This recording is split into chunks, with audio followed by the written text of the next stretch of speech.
오타쿠, 역적 안 된다. 대역전이 일어난 것입니다. 한국 사람들이 납득할 때까지 사죄를 해야 된다. 야스쿠니 신사 결코 참배하지 않겠다. 굉장히 적대적인 행위였다.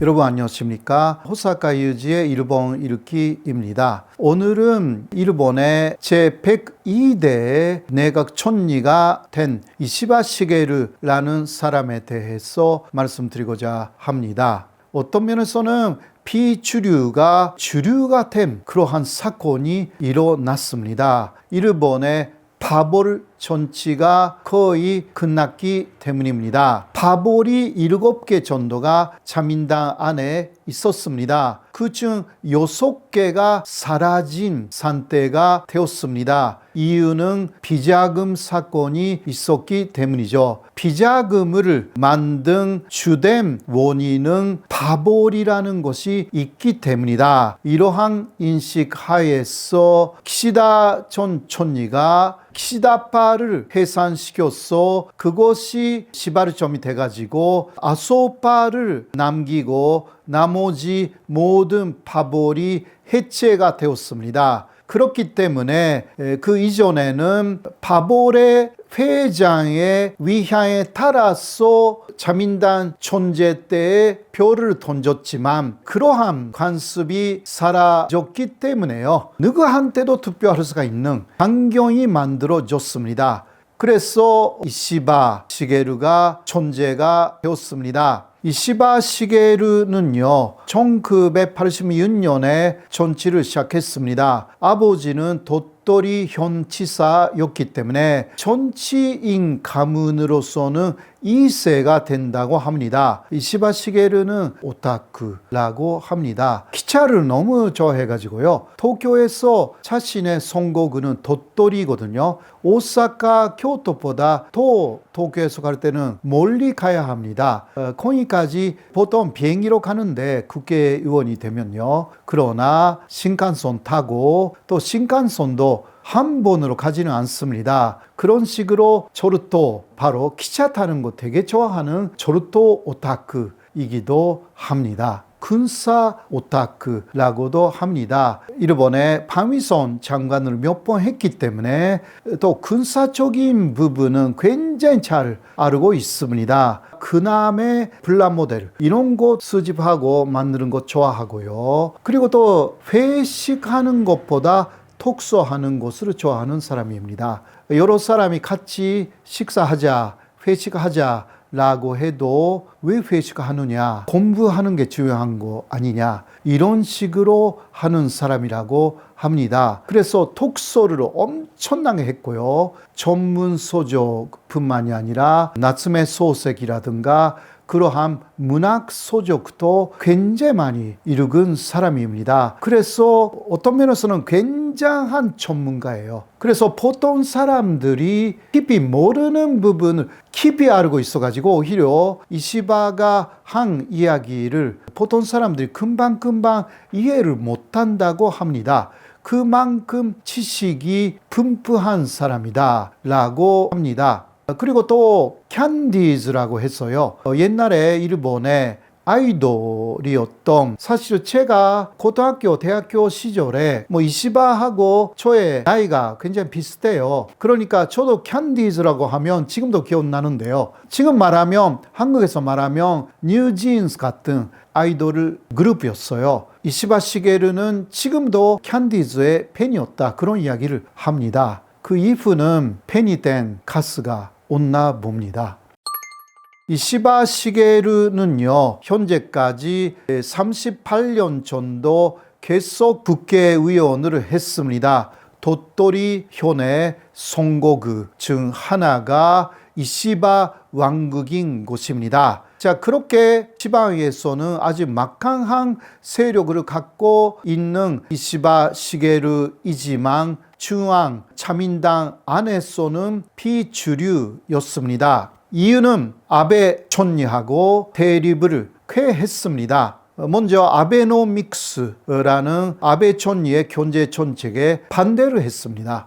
단지 아베노믹스에 반대한다고 하면 이곳은 뭐라 할까 역적 이러한 상황이었죠. 그리고 아소 타로가 2009년에 촌리를 한번 했습니다. 그때 지지율이 너무 낮았기 때문에 이러한 지지율이면 그만둬야 한다 라고 아소 타로에게 직접적으로 이야기를 해가지고요. 그래서 배신자라는 이야기를 듣기도 했습니다. 그런데 이시바가 215표 정도로 완벽하게 완승을 거뒀습니다. 그 이유가 어디에 있었을까요? 하나는 미국 쪽에 영향이 없지 않아 있었습니다. 미국 바이든 정권은 다카이치는 안 된다라는 메시지를 자민당으로 보냈습니다.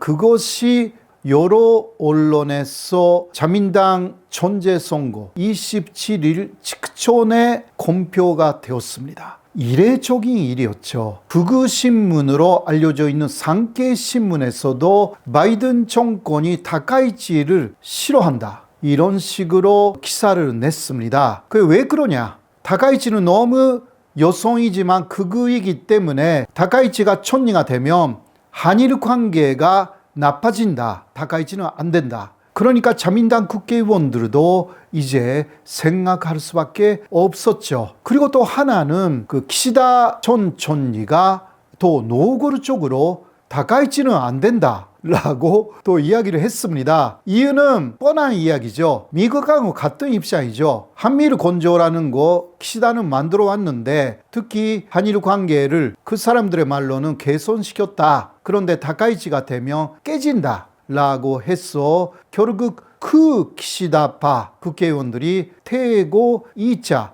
결선 투표에서는 이시바를 찍은 것으로 나타납니다. 그렇게 하여서 대역전이 일어난 것입니다.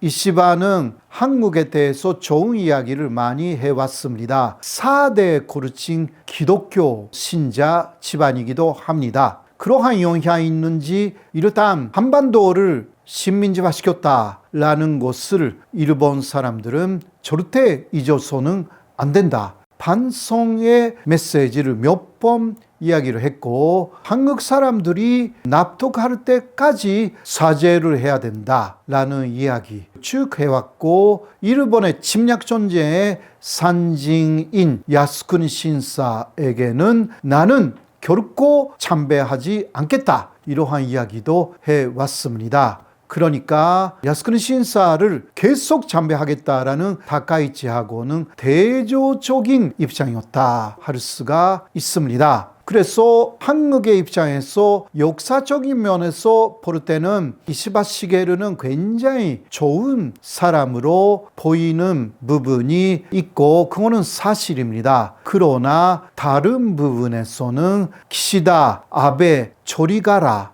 군사적으로 강하게 일본을 만든다라는 발언을 하고 있기 때문에 이 부분은 따로 봐야 할 것 같습니다. 지난 10년간 매달 20만 원씩 꼬박꼬박 보험 넣은 김호구 씨. 40줄에 처음 병원 신세를 졌는데 과연 그 보장 금액은? 꼴랑 100만 원이요. 왜 이렇게 실망스러운 겁니까? 제가 뭘 잘못한 겁니까? 보험 손해보지 마세요. 최고의 전문가들이 본인에게 가장 적합한 보험으로 맞춤형 리모델링 해드립니다. 지금 바로 마이보험 체크하세요. 검색창에 마이보험 체크. 특히 아시아판 나토를 본격적으로 만든다라는 이시바의 표현으로 일본 헌법을 개정하여서 헌법 제9조의 자위대의 이름을 일본군으로 명기해야 한다. 이런 식으로 말하고 있어가지고 표면상의 내용만 보면 아베 신조하고 같은 주장입니다. 그리고 또 이렇게 말합니다. 일본은 미국의 핵을 공유해야 된다.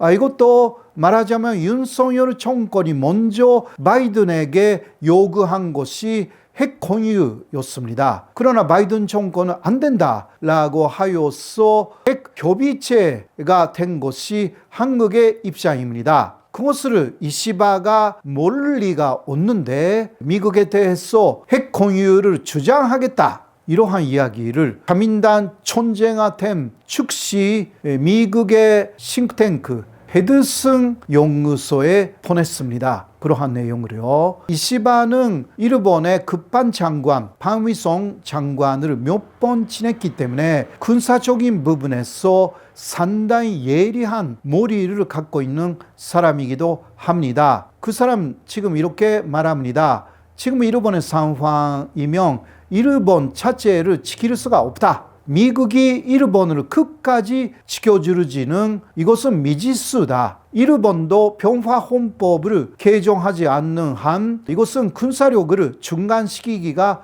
어렵다. 이거는 방향이 조금 아베 정권하고 다를 뿐이지 형태는 같습니다. 예를 들면 러시아가 침공했다. 그러면 한국군이 일본을 돕기 위해서 일본으로 가야 합니다. 특히 홋카이도는 러시아 땅이다 라고 요새 러시아에 힘이 있는 사람들이 말하고 있는 상황에서 우크라이나 전쟁이 끝나면 러시아는 홋카이도에 침공할 수도 있다. 이런 식으로 걱정하는 게 일본의 윗사람이거든요. 그렇기 때문에 홋카이도에서 문제가 일어나면 한국군은 홋카이도로 가야 하는 상황이 되는 것입니다.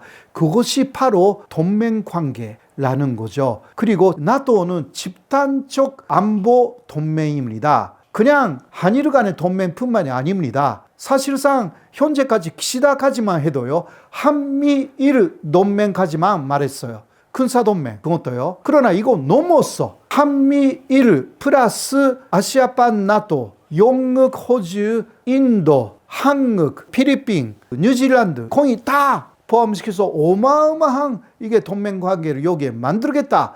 이게 이시바의 생각이기 때문에 계속 이야기를 했지만 독도 문제 같은 영토 문제가 있는 경우에는 동맹관계를 맺는 것은 세계 산식에는 없는 것이기 때문에 이거 한국에서는 정말 신중하게 움직이지 않으면 안 됩니다. 중국이 또 이시바에게 경고를 했습니다. 사실 이시바는 8월에 전제 선고가 있기 한 달쯤 전에 대만으로 갔어요. 현재 전통 그리고 전 전통하고도 만나서 대만하고 일본, 미국의 관계에 대해서 많은 이야기를 나누었습니다. 이거는 중국이 볼 때 굉장히 적대적인 행위였다라고 할 수가 있었어요. 이러다 이 정도로 이시바라는 사람, 또 이시바 정권의 성격라는 것을 어느 정도 이해하실 수가 있는 것으로 생각됩니다. 현재 정책이라든가 이런 것은 다른 기회에 또 말씀드리고자 합니다. 오늘 제 말씀은 여기까지로 마치도록 하겠습니다. 감사합니다.